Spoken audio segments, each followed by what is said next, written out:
How's it going, y'all? Welcome back to the Gil Podcast. This podcast is about me, Gil, and the things that I'm currently obsessed with. And today's a special episode. I have a really good dear friend of mine, Jared. He's a great content creator. He's a marketer, marketing genius, I should say. And I have him on the show. Jared's going to be talking about his experience as a content creator, and we have an amazing topic. So without further ado, let's bring on Jared. Jared. Oh, snap. What's up, everybody? It's not Jared Spink this time. It's Jared Pink. Jared White. Jared S. Pink. Jared W. H-I-T-E. How you doing, What's up, man? guys? How are you? Jared never sleeps in the building. Thanks for having me, man. I'm super excited to be on this show. Oh, thanks for coming on. Awesome. Yeah. So we met actually. Somebody was asking me, how did we meet? And I don't know if you remember, but the first time I met you was with a skit that Marvel was doing. I don't know if you remember that. I do remember that. Well, the skit where Marvel sunned me. I had to be the fool that he yells at. Yeah, the one where you showed up late. Yeah, and then he just canceled the meeting on me. Yeah, he says, "Get the fuck out of here," or whatever he says. Yeah. Oh yeah, I remember that day. Yeah, right here in Brickell. Yeah. It's pretty fun, and it's crazy how we met creating content without knowing each other, and now we're creating content together now.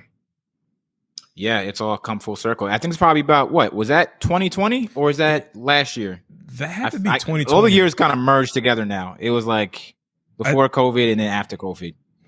I don't remember. I think it probably was 2019 because I don't remember us wearing a mask or anything like that. I don't think I known Marvel in 2019. I don't know. But yeah, the years get blurred for sure. Oh, yeah. But yeah, since then, we've worked on some projects together. We've started creating content. It's been a fun ride. I kind of like to look at us as like Will Smith and DJ Jazzy Jeff. You know, you lay the tracks and I just rap over them. Oh, yeah. That's dope. And then I smack Chris Rock. Yeah, I don't know about the last part, but yeah, man, I like how we've been able to like put plays together, run the line. Yeah. We play both roles, quarterback, runner back. Those are like the only basketball, even though is that basketball? Whatever. That's definitely football. But let me put you over right quick on your own show. Yeah. Now, also, when I first met Gil, I hired him. I had this space in my house that was just a blank. It's just like a den. And I was like, this would be pretty cool. By the way, I do digital marketing consulting. I help small businesses get attention on the internet. That's my thing. So I always thought it'd be cool to have like a room, a content creation space where I can bring other creators, or I can work there. I can shoot a podcast there. I can shoot product photography. I have green screens, everything, right? I knew I wanted this room, but I didn't know how to execute on it. So that's where I spoke to Gil. We sat down.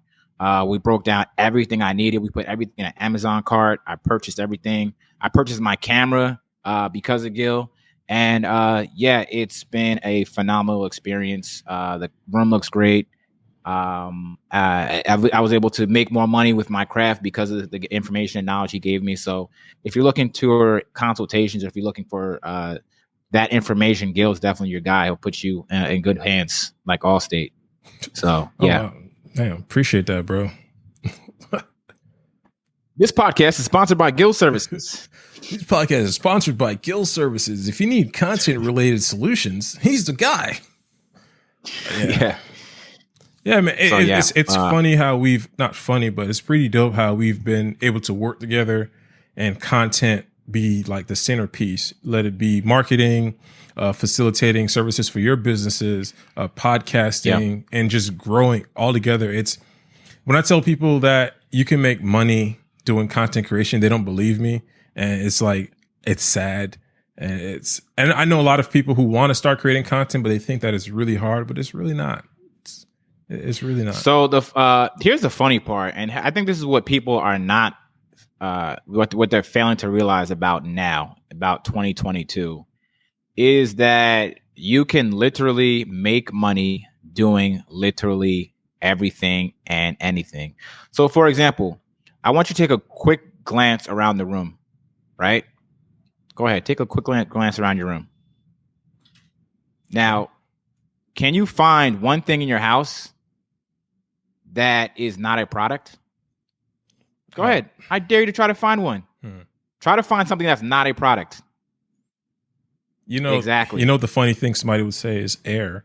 That's the first thing somebody would say, but I can argue that. And guess what? Go to any gas station in America, and they're selling air too. Not just that, but quality air, using the right air filter. Quality air. It's like you can sell humidifiers. Yeah. So everything was a product. So that means at some point that product had to be sold. Yeah. So it's just like if you look at it like that, when you look at everything as a product and everything is kind of a transaction, then making content is not so weird. But also the pushback that I get a lot is this. I don't want to sell everything. I don't want to sell anything. Like, I don't want to be a salesman or a saleswoman. And I mean, I would say that, and I understand that, because I think to be in a sales space or have a marketing space or a content creation space, I feel like you have to have a certain realization of things and a certain understanding of things that some people are just not really there yet. But another fact I think about life is that everything is a sale. Like when you get married, right? You have to sell your wife on the idea that you're the one for her, and your wife has to sell the idea that she's the one for you, and it's a continuous sale. Everything's kind of a sale. When you go in and get a job, you're selling them like, hey, I'm the best candidate. And then also, sales doesn't have to be like an ugly, nasty word. Sales is life. Sales is love. Business is life. Business is love. So it's like, I don't sell products that I don't believe in. I don't sell products that are going to harm somebody. But if I have something that can potentially help people, and I'm selling responsibly, I don't see an issue with that. I 100% agree with everything you just said. But it's so hard for I wouldn't say average person, but everyday people who are not in this space to realize that they don't really see it. They're not there yet, even though they're selling every day, they're consuming every day, they're consuming every day, and they're not producing enough. But it's, again, because they just haven't had that realization that, hey, the world has drastically changed over the past 20, 25, 30 years. Yeah. And now there's so many new markets where you can literally make $1 doing anything you can possibly think of. You can make money from it. There's people out there there's people on the internet selling poop, like, like manure. Yeah. That's an actual job. Mm-hmm. So I had this idea. I was supposed to go on a trip, and one of my friends bought me a lens coffee mug, right? So I was like, okay, well, this is perfect. It's like $12.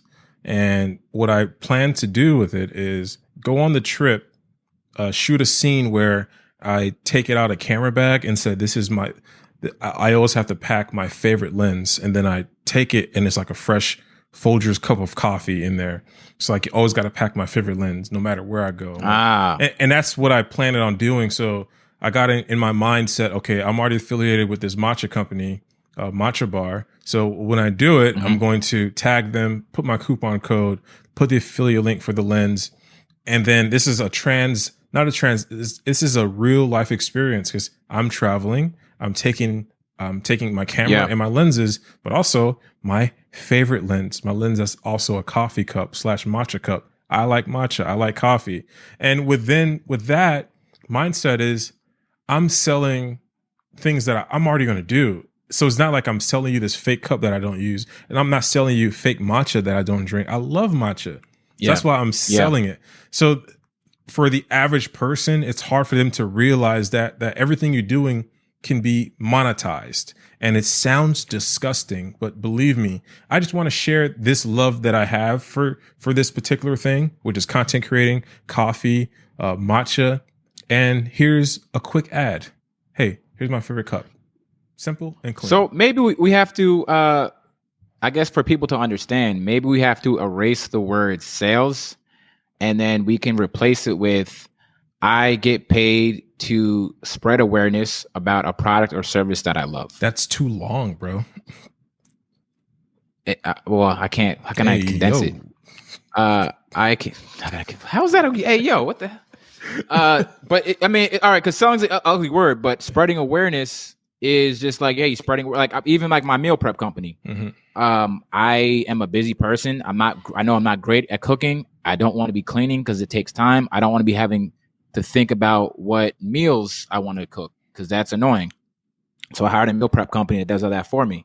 And I understand that if I'm a customer because of these reasons, there's probably other people just like me who have the same exact problem. And I can solve this problem by referring the meal prep company to them. So that's how I sell the meal prep company. And I get people to sign up all the time. And actually, because I'm affiliate, now I'm getting free meals. I'm not hurting anybody. I'm actually helping people with the problem that I had to solve it. Yep. And if more people do that, they have the same opportunity.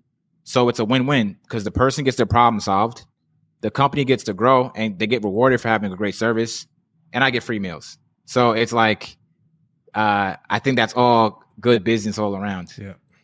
And it's just simply come down to like, I don't have to sell anything because people already have that problem. So, but I understand why people kind of just don't want to be, I guess, salesy or whatever. Like even like we did a live the other day with the girl, with a person, I should say. And she said she had some digital products. And then she said she doesn't want to sell her digital products anymore because people don't like being sold to. Mm-hmm. And I'm just kind of like, I kind of want to say like, all right, well then I feel like you don't understand the process of sales, or you don't really believe in your product. Because if your product can help people, then why would you not want to share that with them? You know? Yeah, I understood her point, but also I didn't know how to explain it, but I think you're right. And where she doesn't truly believe in her product. I believe I'm a because that's not the problem. The problem is that's not the problem. Is people don't like to get sold to. The problem is that she might not understand her customer's problem, and that she's the solution to it. Yeah, and that's the thing. You have to understand that you are a product. Everything that you're doing is a product, and that's why it's easy for me to like sell myself in that way. Like I could go online, make it like a genuine, honest post about, hey guys, I like playing with my Nintendo Switch. It's fun. I play this game, and I'm honestly genuine about it. So when somebody hits me up in the DMs, that level is so hard. That level kicked my butt for like 6 hours. Oh shit, he did the same thing like me.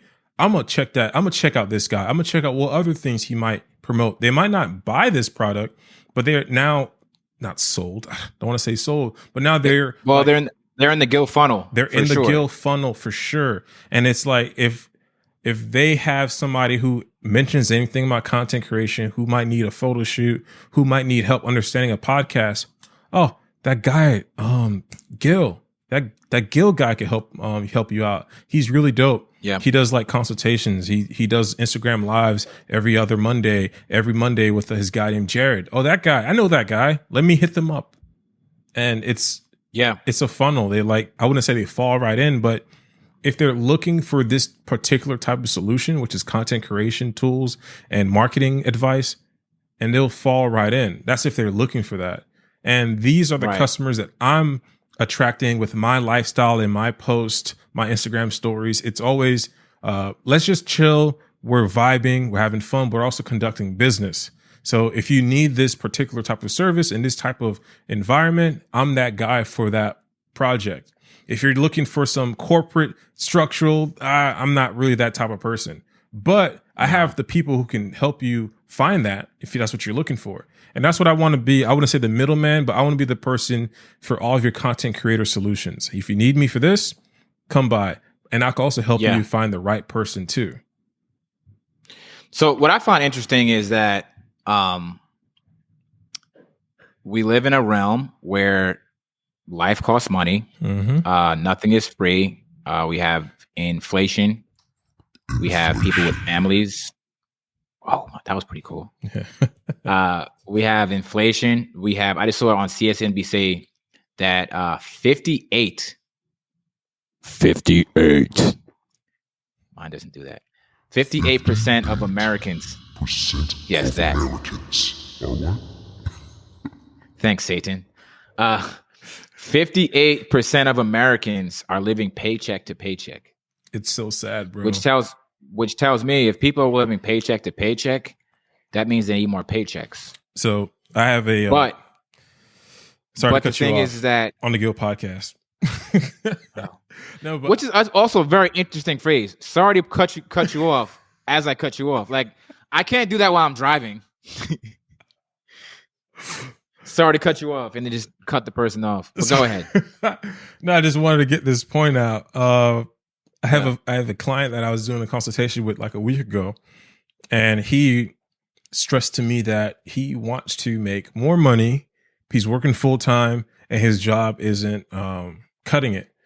So I told him, well, these are some endeavors that you can take. So I wrote down everything that he currently does. He's a religious man. He attends these these are religious classes, and I asked him, who does he watch on YouTube? And it's, of course, these religious people. So I broke down to him. I went on Social Blade and I went on other social media platforms to break down how much of those influencers that he watches, how much do they make annually, monthly, whatever the case is. And I told him, well, they're making a significant amount of your viewership and you buying their courses or buying their whatever. You can do that as well on a smaller scale, and you can pretty much get almost as much as they're getting. And his retort was, well, I don't want to create content. Well, I'm telling you that they're making it. Do you want to work? Do you want to work? Also, he doesn't know what he wants to do on the side. He might just get a second job.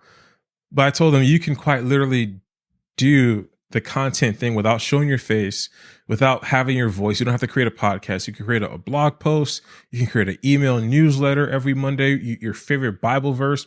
And it was just something where I quite literally gave him a formula. I said, go on google.com, go on the news and see what keywords are happening. Because I've done this when I used to have a Bible newsletter, figure out what words are trending, the news, and then Google Bible verses that are correlating towards this news crisis or whatever the case is. And he's like, that's too much. So it became to a point where I remember a young woman told me, listen, I'm comfortable where I'm at. I just want the right to complain. And it was like, more recently, I've been noticing that my consultations aren't consultations. They're more like therapy sessions where people want to like scream at me and let me know like how bad they are at life and how they can't figure out this content thing and how they want me to do it for them. But I'm like, this is not that. This is not a hiring process. This is me understanding what problems you're having in the content creator space and me helping you figure it out, but not doing it for you. Like, have you seen that? Yeah. We've had clients in the past that have been like, I just want to show up and then do whatever I would do and then get out of there and that's it. And it's kind of like, it can't be like really that how it works, because you are actually the content, you are actually the product, you are actually the thing that people like, that's what people don't understand. But I mean, but those people though, I just kind of, what I'm realizing, like I've been a full-time entrepreneur since 2007. And what I come to understand about this entrepreneur space, working for yourself space, hustle space, is that every single person's on their path. And at this point, I only want to work with the people that understand and want to learn and are still the people that kind of see the goal line and they see a whole bunch of obstacles in front of the goal line, but they always want to figure out how to go around it, how to go over it, how to go under it, how to go through it. A lot of people just want to like say, oh, there's an obstacle. That's it. I guess I can't get the goal line. I don't want to work with those people. Yeah. I'm sure there's other people that's better for them. But where I am personally, I'm just like, I only want to work with the best clients who understand that like we will get to the goal line come hell or high water, because it's just not, it's just ridiculous to say like, oh, but I don't want to create content. Oh, I just want to complain. It's just like, all right, you're doing yourself a disservice, and you're also doing the community around you a disservice when you think that way. So I'm good off of that. I agree with that. I have some amazing human beings that I'm freaking around all the time with amazing stories, amazing life experience, amazing tools and information that the whole world fucking has to hear. And I'm like, let's get this on the audiobook. Let's get this on a podcast. I'll fucking record you for free. I want this out. And then they're like, I just feel self-conscious. All right, fuck it. We're not going to show your face. I'll get a freaking animator to animate you. I'll get an avatar. I'm not doing that no more. I can't deal with those people. Cause it's no point. Because then here's the thing. Now I'm doing myself a disservice. Like, why am I trying to swim upstream with these people? There's 8 billion people. I think 8 billion. I think it's 8 billion. Yeah, 8.1. Well, let's just say 100 trillion. There's a lot of people in this world, right? And there's a lot of people with amazing stories. So what I got to do is I just have to find those people with the amazing stories who don't have those barriers. Yeah. They don't have those barriers who I feel, I don't like how I look. I don't like how this looks. I don't like that. Nobody cares, man. Yeah. Nobody cares about that stuff. Everyone literally cares about the story you have. Everyone literally cares about the value you can bring. Yep. And if someone's gonna like go on your Instagram or your YouTube and make mean comments like, oh, this person looks like this.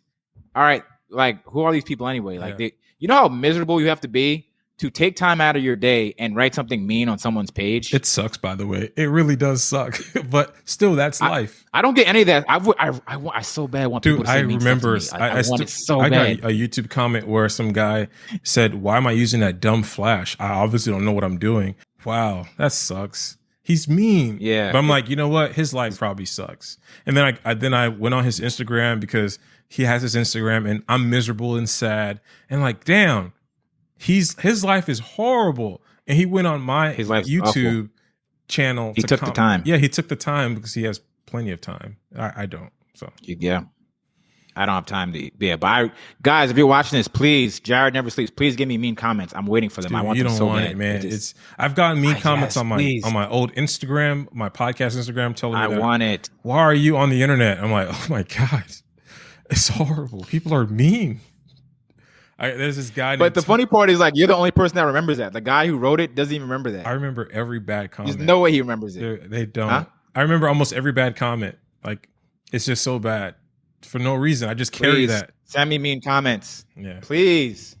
They're funny afterwards, but while you're reading it, you're like, because you expect something good, and then you're like, oh no, this is bad. Like, can you imagine if somebody has your home address and they just sent you bad stuff because they could? Like, that'd be great.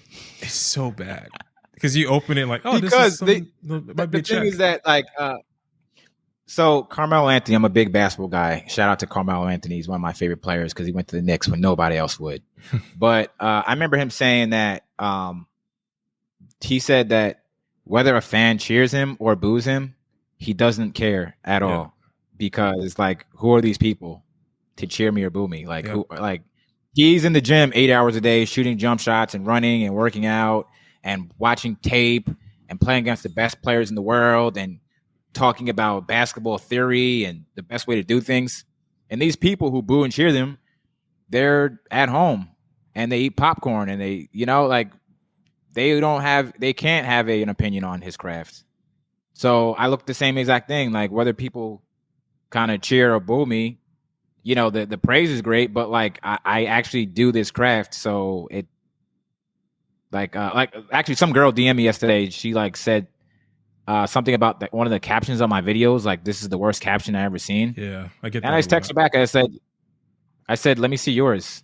Mm-hmm. And then she's like, no, I'm just saying this caption could have been a lot slower so people can read it. And I said, well, let me see yours. Wait, I just had that same DM a while ago. She didn't have it. Yeah, she didn't have one. So, yeah. At least the thing that I like to think about is people just love the ability to feel like they're a director and shit when they don't have anything else going on. So the minute that they have the ability to judge your work, they'll do it. I take it in because I'm like, you know what? I'll see if you have a point. Like, my wife is not into content creating at all. So when she sees something off, I'll be like, oh, cool, that's off because, oh, yeah, that is off. But sometimes she might see things that are off that are like purposely there. Oh, no, that's off because this XYZ thing is going to happen in the next frame. Oh, cool. Yeah, see, there you go. But there are times where... So, okay. So, like, you told me, like, hey, Jared, this is off. I respect your opinion because you're doing what I'm doing. But, like, civilian in my DMs, like you haven't earned that, miss. I'm sorry. Yeah. You haven't. Yeah, I get that a lot. And you know what I hate too? I hate you ever get some guy who's like 45, 46 years old, used to be a basketball team captain or football team captain, and he's giving you sport pointers. So the thing is, like, he used to play back in the day. So whatever rule or way he played the game is completely different. It's so archaic. Yeah, it's way different at this point. I get a lot of theater kids in my DMs. Well, this production thing should have been like this, and I'm like, hold on there, Sally. It's something completely different. Content creating, there quite literally is no rule. Audio could be extremely bad, but as long as there's value in it, I'm learning that you can just post it. Lighting could be off. Shit, I could be out of focus right now. I probably am, but we're having a content that is completely valuable. Like I was producing a podcast briefly for a client, and he's having issues with audio. He's like, yo, my audio is pretty bad. He's getting 1,500 downloads a week. I'm not getting anywhere near that. And his audio sounded like he was recording out of a can. He had 5 seasons. Each episode is like 2,000 to 1,500 or more. And he has so much value. So good value. Kind of forget the content, forget the old school idea. It has to look great. It has to sound great. True. But value is more important. That's what I'm trying to like focus more on. Like I just got this Rodecaster Pro. It's a tool. I've been using it. And it's pretty awesome. I mean, I can do cool stuff like this. And it sounds so great. It sounds awesome. The fact that I could do something like that. And it's so cool. It has so many effects. Hey, Tato, play that shit up. You know, you can do amazing stuff like that. But that's not professional. If you're having a podcast, you have to have one point, then you segue to the next point. No, this is just a genuine conversation. I get that point a lot. I like your podcast, Gil, but you kind of tangent from like one point to another. I'm just brain shitting and just having a conversation. I get texts every single week that, yo, your episodes are enlightening. Your episodes are great. Then I get people telling me, yo, your audio sounded off. And I'm like, all right, I got a person who told me that it was awesome. Catch me next week. But that's what I'm saying. Like, I don't like, and that's the other thing. I don't think you can, and this is art. This is an art form for sure. I don't think you can put rules on art like that, especially like it's people oftentimes with the biggest opinions who don't have the credentials to even have an opinion on what you're doing. At the end of the day, like that's how I look at it. Like if someone's going to criticize what I'm doing, it better be someone that creates content.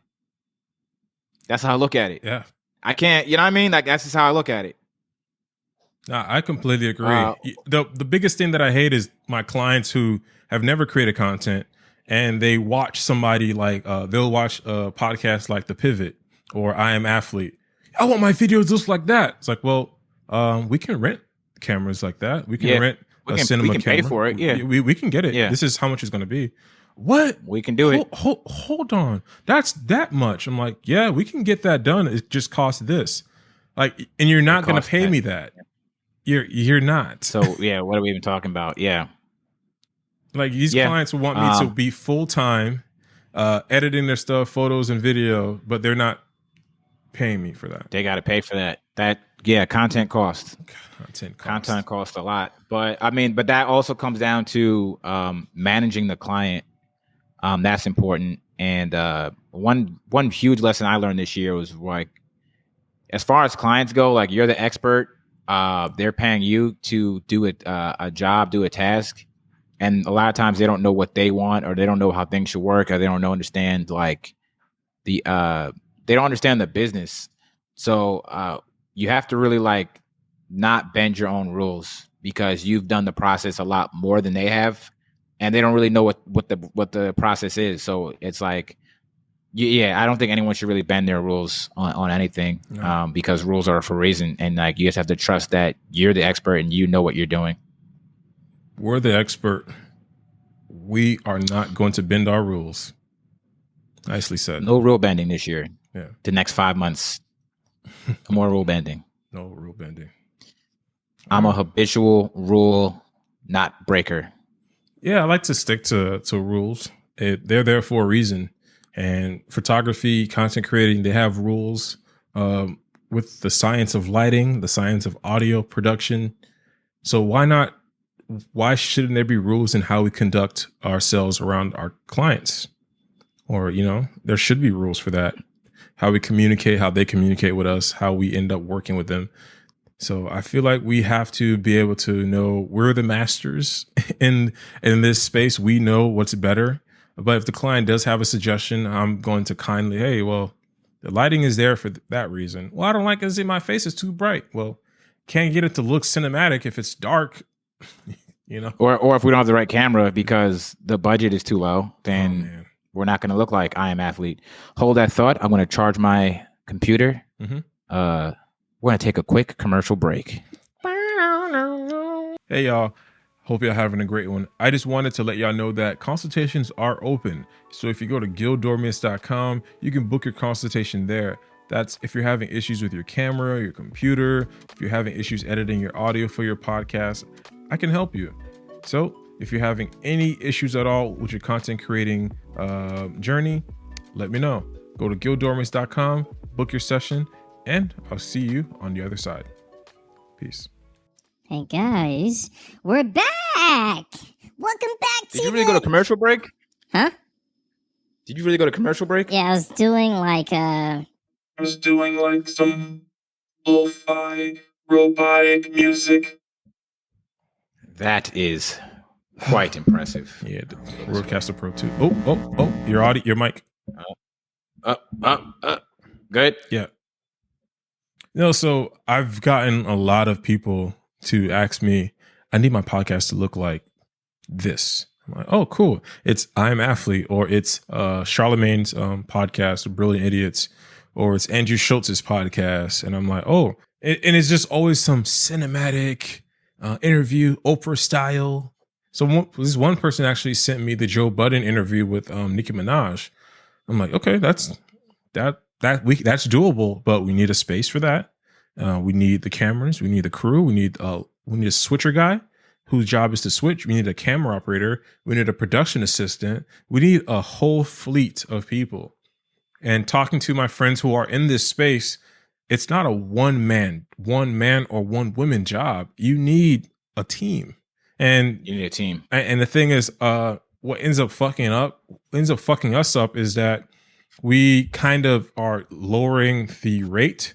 So the client pays a specific rate and we kind of selfishly take it upon all ourselves to just trying to do everything because, to make the client happy, also to take as much money as possible. And that's wrong. You have to be able to understand that you can't do everything. You're going to have to hire a team. So budget the shoot appropriately so everybody can get paid. You have the videographer, the editor, the producer, just overall, everybody should have a specific job in your project because you can't do everything by yourself. Yeah, I agree with that. But I think one issue that comes up is that, production is very, very expensive. It's extremely expensive to have a high-end podcast. It doesn't cost $500 here to have those type of quality.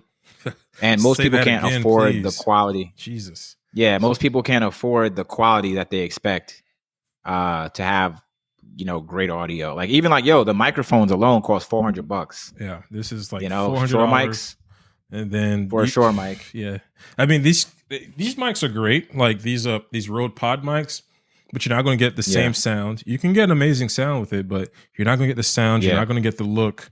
And I pulled up to a podcast with these, and my client's like, "You don't got the expensive one?" I do. You didn't pay for it. Right? You didn't pay for it, baby. Yeah. My pod, I don't even use that joint anymore. I never used it. Matter of fact, I need to sell that. Put it on eBay. Yeah, put it on eBay. Put it on brand new. Put it on OfferUp or something. No, but it's just the thing where I feel like content creating is so easily accessible where if somebody were to find out how to get a specific look, they can do a quick YouTube search and they will find Think Media. As soon as they type in content creating, Think Media will pop up. You might have Peter McKinnon. You might have so many people teaching you how to create content, and the cameras would be listed in the description, and they'll be like, wow, that's expensive. all right, let me find a guy who can do it, guy or gal that can shoot it for me.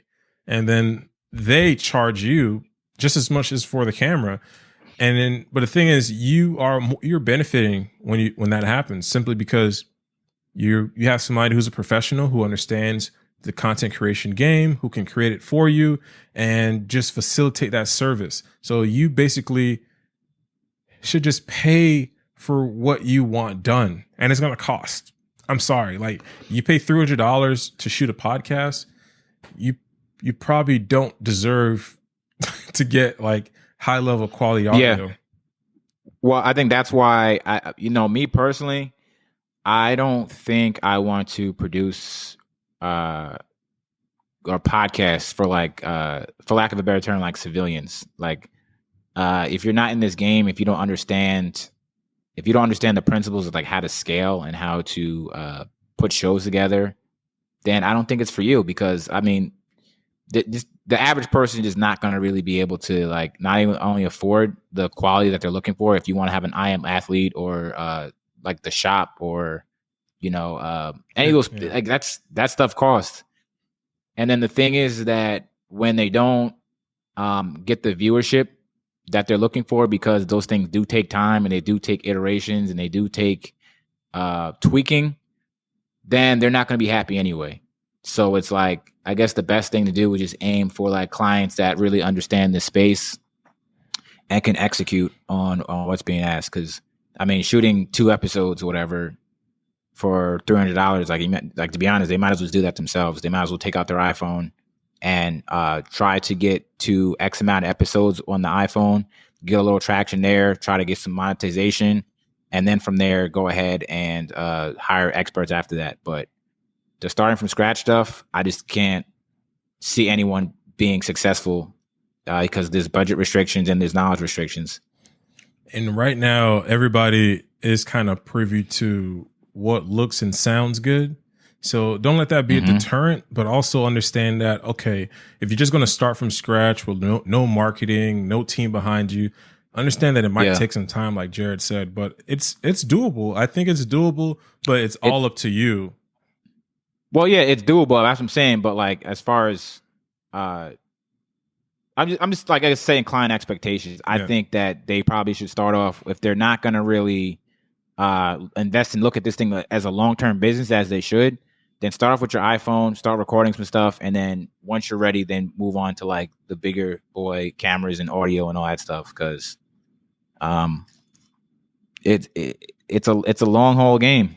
Podcasts or shows go for seasons, not 2 episodes. Yeah. Man, I've alone with my podcast, I have 46 episodes. I've had a podcast before that had like 60, and it's work. It's a lot of work. It's work. It's a lot of talking. It's a lot of editing. Even now, like I listened to my old episodes back then, and I was such a horrible, audio engineer. Now I'm like, there's really nothing that I can't do. I mean, I still go through issues with microphones or cables because, cables fuck up every once in a while. I have issues with cables. Yeah. His name's Smokey. Yeah. Or dogs start biting. Things happen. But understanding the flow of a podcast, understanding that it's just content, understanding it's just fun and people just want to hear you talk and share ideas, that has grown on me. Before I used to be super professional. Hi, guys. Yes. So today we're going to be discussing this. This is what I'm going to be discussing for the next 5. No, like get off that. Yeah. It's just, if you're looking to create that type of particular podcast, then fine. But understand, hold on, somebody just texted me. That's unprofessional. So look at that. That's just okay, Gil. I can do that because that's the funny part. I see newscasters with their phone out now. That used to be like a no-no back in the day. Yeah, now they're like basically that was just something to do. Checking tweets, checking DMs, and all that. But all I got to say, lighten up a little bit, create content, have fun, and just let it have fun. Like if you're just starting from scratch, have fun. Don't get bogged down on buying the Rodecaster Pro, buying the microphone, buying the lights. Have fun, see where it goes. TikTok is an amazing platform for that. YouTube Shorts is, to me, my opinion, a little bit better because of the search algorithm. Just have fun. Mm-hmm. Just post. Yeah. Yeah, and you can tell them all day to have fun, but it comes down to understanding that this is just supposed to be fun, baby. It's just everything is content. You don't have to be too professional. Just be yourself. Yeah.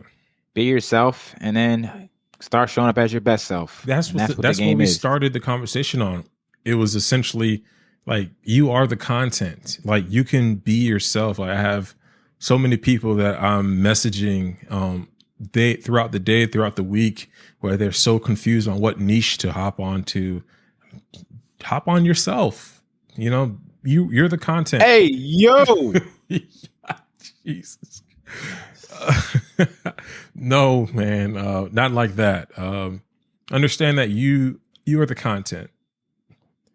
Like, I don't know how else to say it other than everything you touch, everything you see, that, like Jared said earlier, can be something to sell. It's a product. It's a product. Everything you see is a product. Like, I'm gonna go here. Like, I just bought these from Brandsmart. These are SD cards, and I shouldn't have bought the micro ones, but these were the only ones available. And I could go on and explain why these are a bad choice for photography or videography, but you guys will have to pay me for that.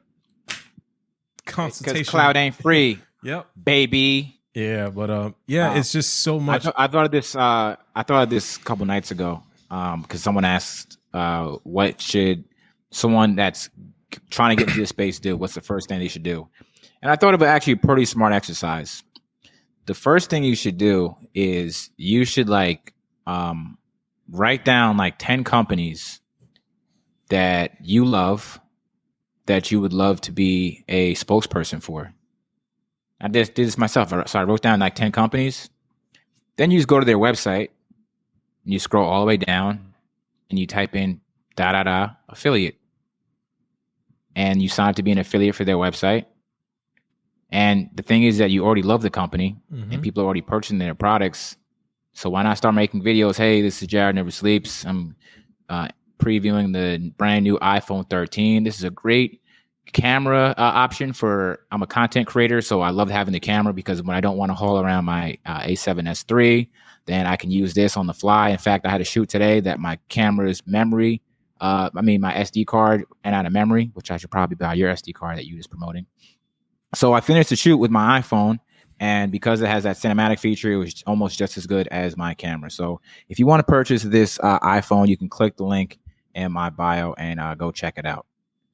Am I hurting anybody? I'm telling a story. I'm being the content.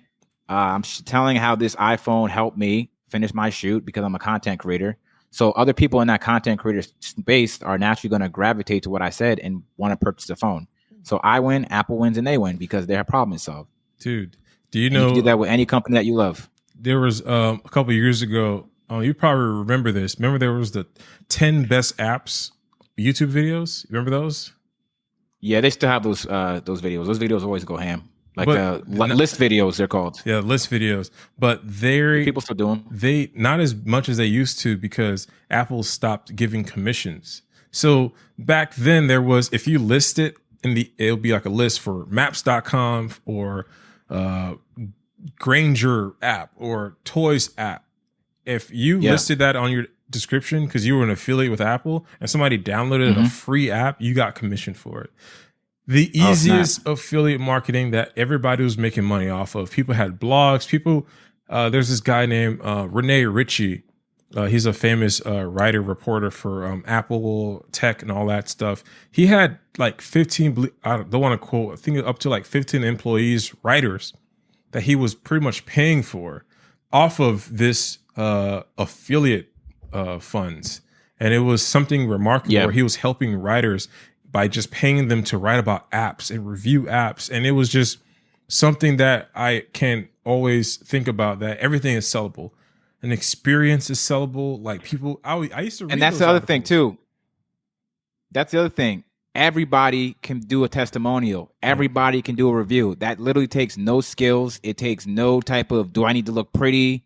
Do I need to have a certain camera? It's like, hey, this is what I think about this product. Who can't do that? Yeah.